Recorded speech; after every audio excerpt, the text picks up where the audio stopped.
大家好，欢迎来到听书学史。今天我要给大家介绍《轻松生活，放下虚荣和钱包，获得自由的50种方法》这本书。许多人对极简主义者的印象，可能是一个不拥有物品的人。这种看法一半是对的，一半是错的。极简主义的核心在于通过减少不必要的东西，突出某一个重点。有时为了实现最小化，反而需要最大化。此外，极简主义的减少并不限于物品的数量。这次书的作者成长于一个极其富裕的家庭，他被周围人称为富家少爷，想要什么都能得到，家中堆满了各种物品，宛如极繁主义者的家。然而，在作者即将升入中学时，父亲因为破产导致父母离婚，从奢侈的生活一下子跌入了经济拮据的境地。由于曾经的优渥生活与破产后的落差，加上青春期时对物质的渴望，作者觉得那段生活无比贫困和艰辛。19岁时，作者向往独居生活，但手头几乎没有钱，于是他开始思考如何在这样的情况下开启新生活。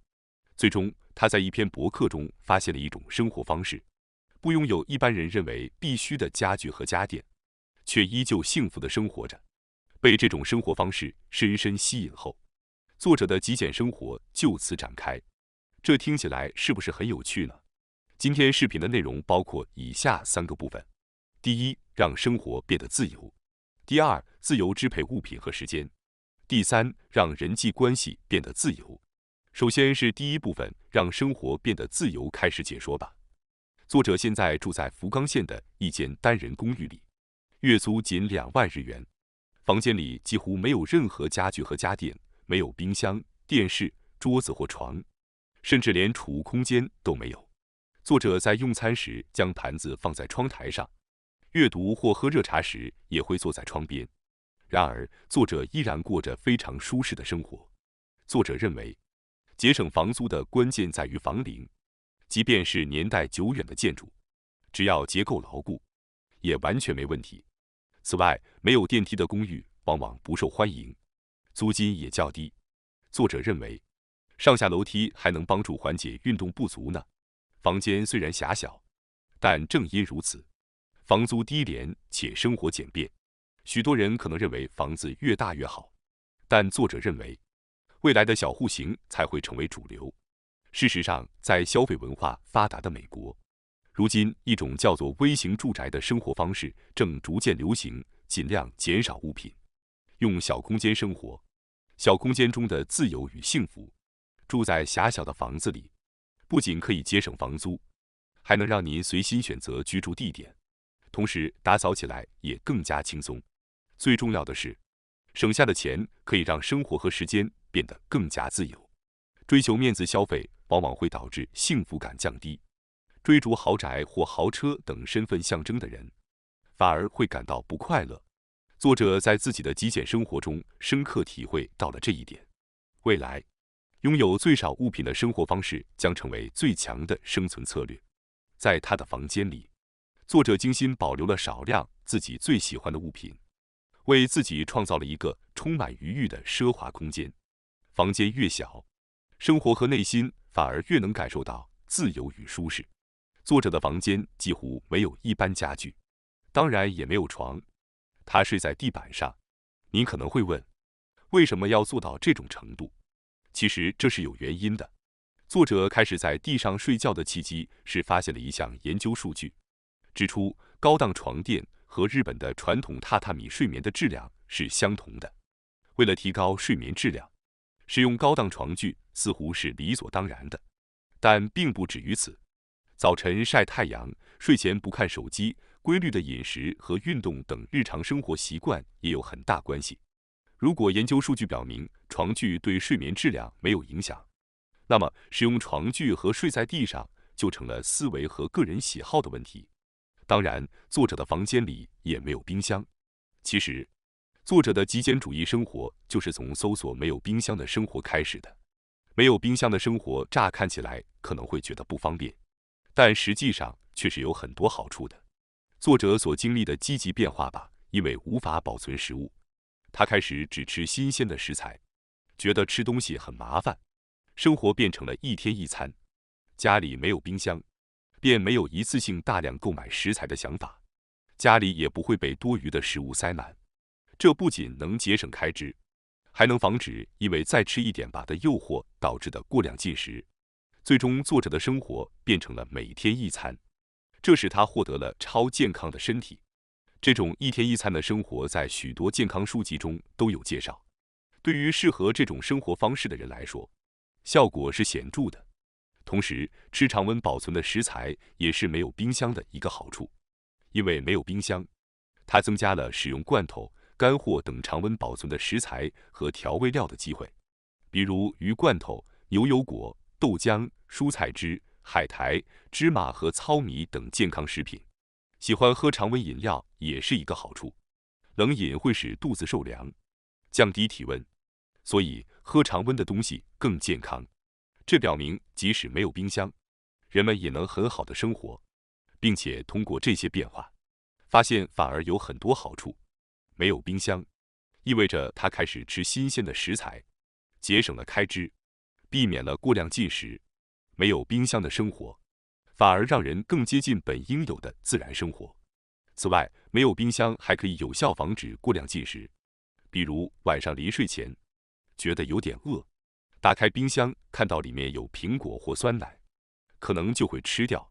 然而，如果家里根本没有冰箱，自然就没有食物可吃，这就避免了无意义的过量进食。我认为，对于正在减肥的人来说，试着去掉冰箱也是个不错的选择。说到床和冰箱，接下来想到的就是电视了。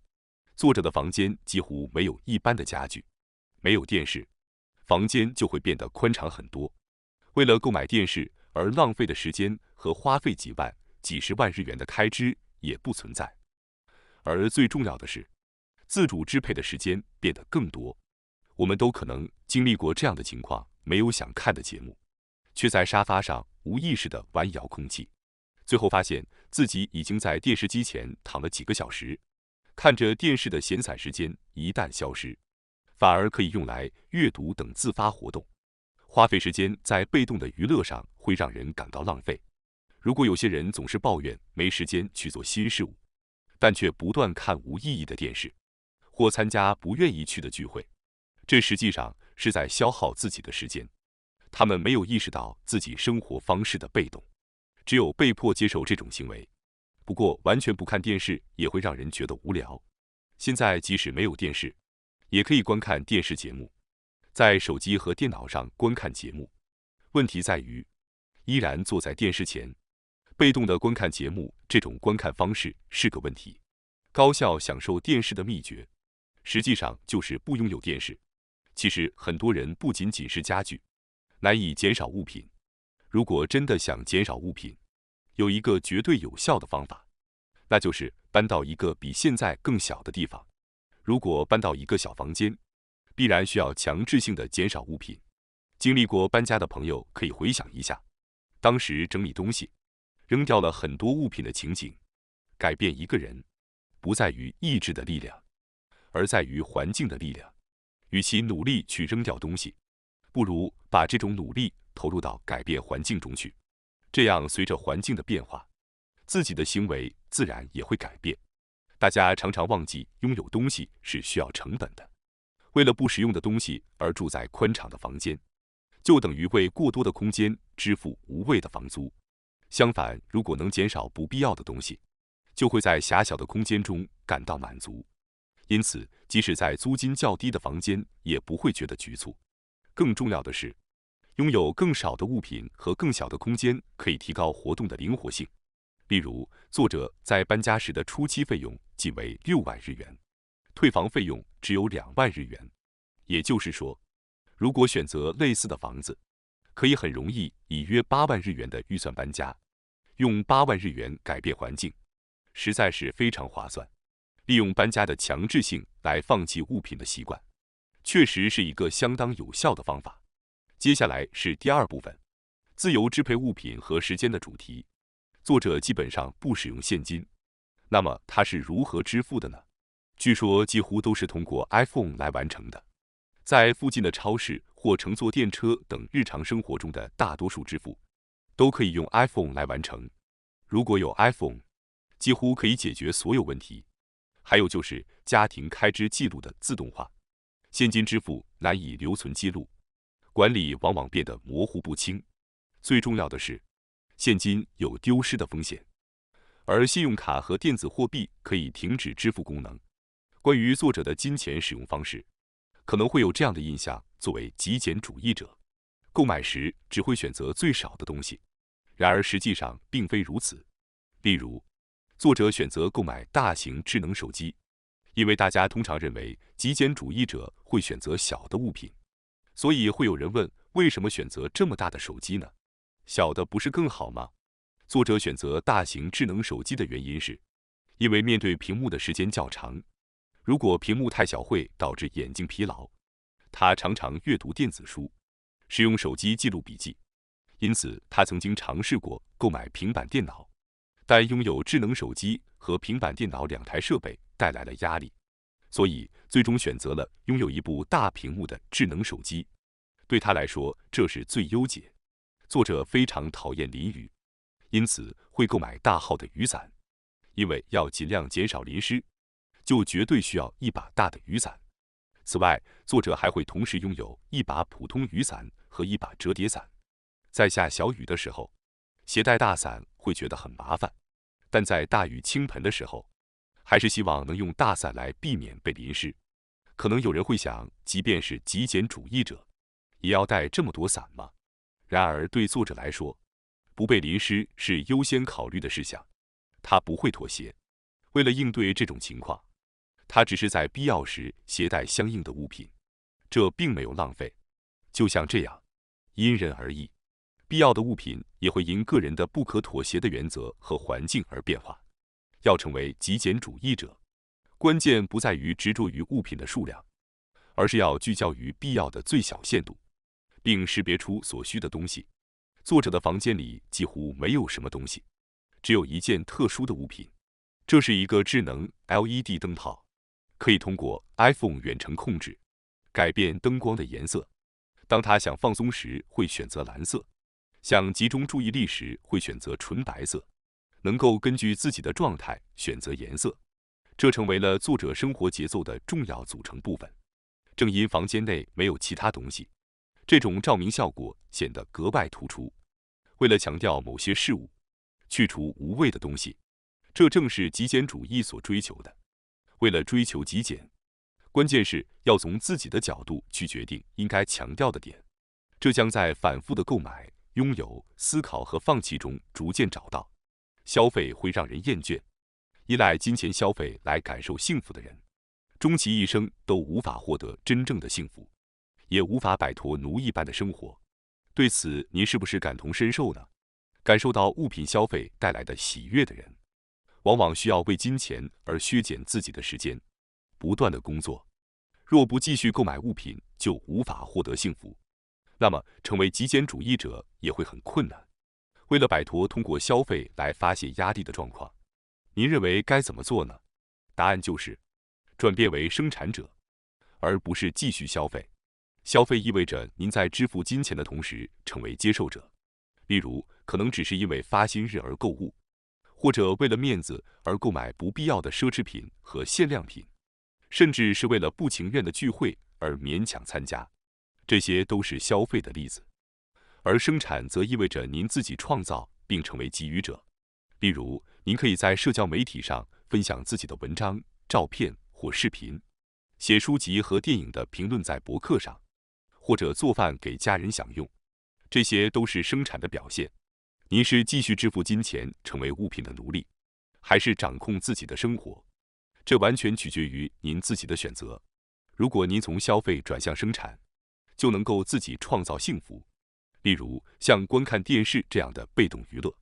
心理学家米哈伊·契克森的研究结果显示，观看电视时，观众真正感到快乐的时间仅占总观看时间的13%。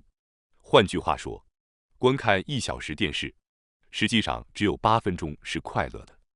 而在专注于爱好时，这个比例为34%，进行运动时则高达44%。尽管如此，许多人却花4倍的时间看电视。这可能是因为只需拿起遥控器按一下音量按钮就可以享受的娱乐方式，门槛非常低。于是他们可能会因为无聊而观看电视，结果却发现无趣。然而，像爱好和运动这样的自我生产的快乐，需要自己进行安排和花费成本进行准备，娱乐的门槛就变得较高。如果不加以注意，人们往往会选择那些容易获得的享乐，而非那些真正让自己快乐的事物。就像上面提到的电视例子一样，绝大多数人偏爱消费带来的乐趣，也就是为了取悦您而创造的东西，而能感受到生产乐趣的人却寥寥无几。然而，一旦生产成为习惯，过去的消费将转化为为了生产而进行的消费，这样您就不会被时间消耗掉，而是将生产作为抵御消费的盾牌。接下来是第3部分，如何自由地处理人际关系。成为极简主义者后，生活费用减少，手中会有更多的余钱，存钱也好，投资自己的健康也好，每个人都可以有不同的选择。而在作者的情况下，他认为将钱闲置是没有意义的，于是决定将钱用于帮助他人。这是因为他发现，即使花钱给自己，也无法获得满足感。作者在生活中作为极简主义者时，曾经把多余的钱用于投资自己，例如购买真正想要的东西，即使价格很高，或者立即购买想读的书，花钱买健康食品，购买工作用的电脑或相机，这些都是为了促进自己的成长。然而，现在作者对花钱给自己感到幸福的程度已经不高了，因为他几乎得到了他真正想要的东西。因此，希望将钱花在那些他认为值得的人身上。相比一个人无谓的积累金钱，把钱用在更有意义的地方会更好。当您能以较少的金钱生活时，焦虑感会完全消失。发生任何事情时，届时再考虑就可以。作者这样说。当然，有家庭的人的生活方式因人而异，您需要清楚自己每月的最低生活费用。作者不愿意存超过最低限度的原因是，他不赞成为了未来而忽视现在的生活。未来仅仅是现在的积累，所以努力生活在当下就是对未来的保障。人类是越存越怕花的人，无意义的存钱，盯着存折看，这样的生活状态在作者看来是最糟糕的。因此，作者在谈到将钱回馈给他人时，用回馈而非投资来形容，是因为他并不期待回报。他认为，钱花掉也无所谓，如果能回到自己手中，那就是意外之喜。如果对个人投资感到厌倦，可以通过将钱花在别人身上来实现自我和他人的满足。接下来，让我们看看这位极简主义者在建立人际关系方面的做法。他明确表示，只与能带来利益的人交往。在这里，利益包括能够关心他、话题有趣和令人尊敬等，而损失则是指谈话无趣、缺乏关怀、让人感到愤怒等。他倾向于与那些综合利益大于损失的人交往。例如，养育孩子就是一个很好的例子。虽然养育孩子需要花费时间和金钱，但孩子的笑容带来的幸福感远远超过这些付出。所以，如果能够获得这样的收益，就值得去养育孩子。我们也希望与能包容我们缺点的人交往。虽然口才不佳，但他所说的话令我们尊敬的人，我们都希望与之为伴。这样的关系是宝贵的，无论是物质还是人际关系，都是基于利益的。因此，我们应该仔细选择交往的人，为了自己，也为了对方。尽管作者限制了交往对象，但他认为人际关系应该是广泛而浅薄的。他的观点是，自立就是增加依赖的对象，这是作者喜欢的一种思想。来自一位患有脑瘫的小儿科医生的言论：人类依赖物品、他人或其他各种事物才能生存。因此，通过增加依赖对象，让对每一个对象的依赖程度变浅，就能产生一种似乎自己并不依赖任何事物的错觉。这种状态就是自立。学校的同学、工作环境中的社交圈、网络和社交媒体的朋友，以及通过爱好游戏建立的伙伴。例如，作者与这些人之间的联系都是他的依赖对象。尽管有些人可能不喜欢广泛而浅薄的关系，但依赖对象越多，选择的余地就越大，这是有好处的。原因在于，如果依赖对象少，关系就容易变得封闭和支配性。家庭暴力就是一个典型的例子。父母与孩子、配偶之间的关系可能使得受害者无法脱离暴力和谩骂的束缚，难以做出断绝关系的选择。而如果依赖对象多，即使每个连接都比较浅，仍然可以减少过度依赖的必要性。即使某个关系出现问题，也可以依赖其他的关系。人际关系中控制关系的难度不小。然而，当依赖对象多时，我们可以选择交往的人，不必强迫自己与不喜欢的人交往。就像在选择大型手机时提到的，这是一个关于如何最小化问题的选择。拥有大手机是为了最小化眼睛疲劳，而增加人际关系则是为了最小化风险。无论是现实生活中的熟人，还是通过社交媒体认识的朋友，保持松散而良好的关系，最终都会形成一个能够拯救自己的安全网。顺便说一下，这不仅仅限于人际关系，收入来源、技能和居住环境等无形的东西，越多越能对各种风险采取适当的应对措施。在投资领域，有分散投资以保护资产与集中投资以追求收益的理论，但在人际关系中，防守比进攻更重要。我们应该记住，增加依赖对象是避免过度依赖的唯一途径。那么到这里为止，曾在极简主义家庭中成长并经历过跌宕起伏的作者，在成为极简主义者之前和之后所采取的重要措施，这些内容或许能给您带来不少启发。这本书所描述的是作者对极简主义的理解，但这未必适合您。我们不必完全相信书中的内容，最终要建立适合自己的极简主义。我们不需要再装饰自己，追求虚荣和无用的东西，那些多余的负担已经没有必要了。何不试试轻装上阵的生活呢？最后，我想通知大家一下，我们还有一个新频道——学识 Plus。该频道将每天提供更为精简的视频内容，并增加有关论文等相关有益知识的解说。如果您感兴趣的话，请通过概要栏中的链接进行查看并订阅。感谢大家收看今天的节目。如果你喜欢我们分享的内容，记得点赞、订阅并开启小铃铛通知，第一时间获取我们的更新。在下次的节目中，我们将继续为大家分享更多有益的书籍。再次感谢大家的支持，我们下期再见。